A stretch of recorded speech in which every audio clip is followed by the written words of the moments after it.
All right, hey everyone, welcome back to day one of AT10. We have the second to last match of the day in front of us now, Out of Sight versus Pure Madness. Both fairly unknown for the tournament scene anyway, kind of new alliances perhaps. And they brought some interesting stuff. Out of Sight has brought triple Slipner, and Pure Madness has brought triple Oracle. So this should be an interesting one. I love to see the tier 3 battle cruisers. I like high damage, fast battles, and the tier 3 battle cruisers are definitely that kind of ship. Yeah, they're one of the most fun additions to the game in a really long time. Just came in with Crucible recently.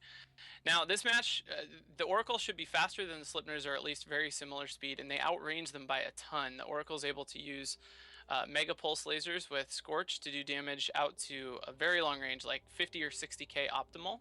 And you can So they see can, that they're heading as far away as they can get as soon as the match starts. So that's clearly yeah, what their exactly. intention is. Yeah, they just want to kite. The trick for them is going to be not leaving the arena. They have to keep far from the Slipners, which the Slipners are actually helping them out a lot by all flying right to get right next to each other. Slipners might have to split up and kind of corner one against the boundary to get one tackled. It's But really hard to kite. It's harder than people seem to think it is because on top of all of the other things you have to think about, shooting the right targets, watching your tank, watching your capacitor, watching your E-War, you also have to make sure that you're not hitting the border of the arena, and there's no visible cues for that. You just have to know where you are in your head, and it's really difficult to multitask. We've seen many boundary violations so far in the earlier matches today. so the Pure Madness Scimitar is going down. He definitely got tackled. He's trying to ret back, but it's not going to happen, I don't think. He's dead. I didn't even notice that Scimitar until now. It shows how much extra you can cram on with the tier 3 BCs rather than the command ships. But now the Slipners will be trying to catch the Oracles for the first time. To begin with, they were really just going for that Scimitar. So it's funny that I didn't notice that, but one of the Oracles is already webbed. So I guess that Merlin doing a good job most likely, and we'll have to see if the Oracles can get any damage in. It looks like they're really not able to. Yeah, I really wanted the Oracle team to do good because I love a tier 3 battle cruiser team, but with their logistics ship down already and the Oracle's getting tackled right now, it's bad. I don't think they're going to be able to come back from this. Yeah, it's super bad. I'm surprised. Man, I feel like they maybe should have taken. I mean, this Merlin was like so important. He's tackling. He's first to these Oracles, getting tackles for the Slipners. I wonder if they shouldn't have killed the out of sight Merlin right away. They should have been able to. I mean, he's fast, but if the Oracles go in different directions, at least one of them should be able to track long enough to kill it. Right, and those pulse lasers have good tracking. If they switch to higher tracking ammo, you'd think they'd be able to shoot him, but they haven't been able to so far. Although, as I So say that, he's being shot, second and Oracle he's dead. down. They did kill the. Oh yeah, Yeah. okay. But probably too little, too late at this point. Just the one Oracle left. They can kind of just corner him, like I said earlier, or maybe even just catch up to him. Another problem Oracles have is cap. Um, they really, if they run a micro warp constantly, they will eventually run out of cap while shooting lasers, unless they have some way to deal with that fit to the ship, which isn't super likely. So I think eventually we'll see this guy get caught. The Slipners do have damps on him, which are probably just coming from the Merlin. I wonder if the Oracles made room for the damps. It's one of the huge drawbacks for the Oracles is that they only have 3 mids, so that makes them tough to use. I'm kind of surprised that we didn't see Oracles used first in an armor setup rather than a shield setup, but um, It could yeah. be the inexperience of the teams. I don't really know much about either one of these. I believe the executor of the Out of Sight Alliance is a Russian corp, at least judging by their description. But other than that, these are relative newcomers to the AT. Yeah, I mean, I don't know. Inexperience is an interesting subject, I guess, within the tournament, since obviously these teams are low on tournament experience, but the way they're flying the Oracles works great on TQ. I think it was Pure Madness. I know one of these teams is a syndicate alliance, which means they're probably doing a lot of small gang PvP, and Oracles are awesome for that. They're awesome used as shield ships, even though they only have a couple mids. But in the tournament, it's just kind of a different story. I mean, I feel like they actually got lucky here to get a fight where they weren't gonna have to face a bunch of E-War. You know, like Ravy said, ECCM is really, really important, and Well, these Oracles Slepner were just bad. Sleipnir just caught up with that Oracle, and he's about to die very quickly. Yeah, yeah. I mean, that's the other thing is there's just no tank at all.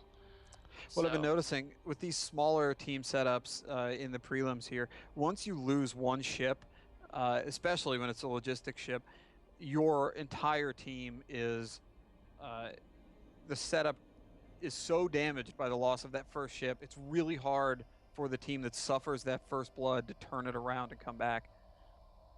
yeah, And it's definitely, which makes sense. I mean, you have fewer ships, each one's obviously going to be a lot more important. And what's been the case a lot, it seems like, is that the first ship to go is often a very important ship. On top of that, it's logistics ships and um, other like big point centers that seem to be the first ones to go, and obviously that really topples teams quickly in this environment.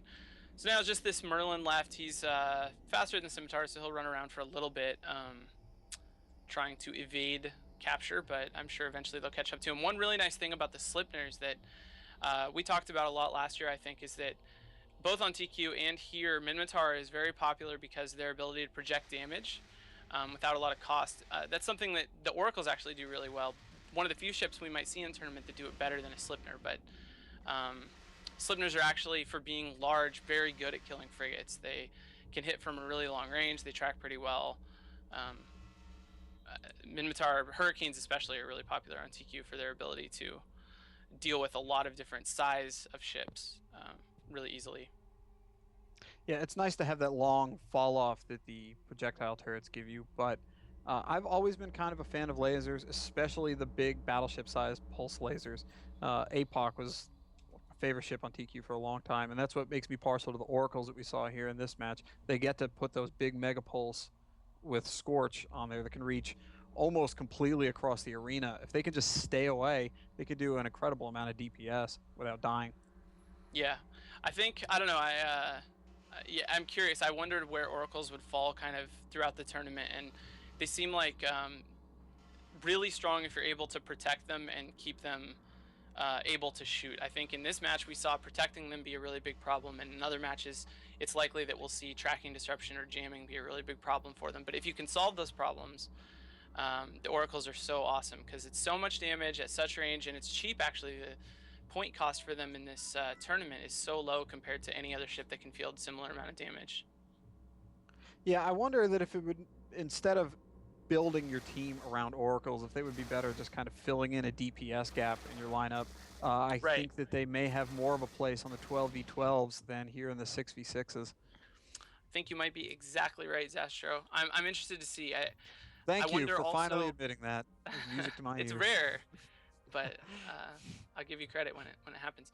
I think also I wonder, if maybe it would have an application in one of those teams like we saw very early in the day today that had kind of a mix of things like Lokis and recons, maybe even an Ewar setup like with Rooks, where it can provide like a fill the DPS gap exactly like you said, some setup that's lacking in damage but has some points, um, but doesn't have room for something bigger like a battleship or a command ship. Anyway, this Merlin doing the runaround. He is much faster than the Slipners, and Slipners are probably happy to take the time to loot the field. Luckily, Yeah, this they year seem we have. Go the ahead. Slepters seem to have completely given up on chasing him, and they're just running around scooping up mods out of those wrecks. Yeah, it's. I mean, if you're watching and you didn't know, this really does happen on TQ. The entire tournament happens on Tranquility, the main server where everybody shares the same market, the same resources, and everything. So when there's time in the tournament, these guys are actually making looting stuff matters. It actually carries back to post alliance tournament action, and anything you lose really matters. All the ships are bought and paid for with real TQ money, so it shouldn't be a huge surprise for people to stop and loot when they get the opportunity, I guess. It does give an advantage to some of the richer alliances that if they can put some of the more expensive ships out there, if another smaller alliance can't afford it, it could give an advantage to more of the old school richer people, but not necessarily. We've seen very expensive setups lose to very cheap ones in the past. Yeah, I One mean, minute left in this match. yeah, just 1 minute to go. The tournament is I think, a really great parallel of TQ. The way that ISK and how much ISK you have influences how successful you are. it makes a really big difference. It's something great to be able to have at your disposal, but it's not the only thing. It's not the end all thing. You can't buy success, well, at least not by buying ships. You might be able to buy off your opponents, but you Which has it's not happened in the past. it's not like someone can come and buy a nice enough setup to beat anybody. But having a lot of money to be able to spend makes a really big difference. We saw tons of ISK get thrown at the tournament in the form of auction spots this year, and then we also have already seen tons of ISK thrown at faction battleships, as well as I'm sure tons of hardwirings and even ammo. I know Ravy said once he lost a ship in the Alliance tournament that Well, had hardwirings aren't over allowed, just to throw that out there. No, they are. Pirate implants aren't. Hardwirings Oh. are. Maybe But you're right. Ravy said he lost a ship once in the tournament that had 700 million ISK in ammo in the hold when it died. So there is Ouch. ways to spend a lot of ISK on tournament. But anyway, that's the match. Out of Sight's going to take it with the Slipner team, and we'll be back for our final match before too long. We'll see you guys then.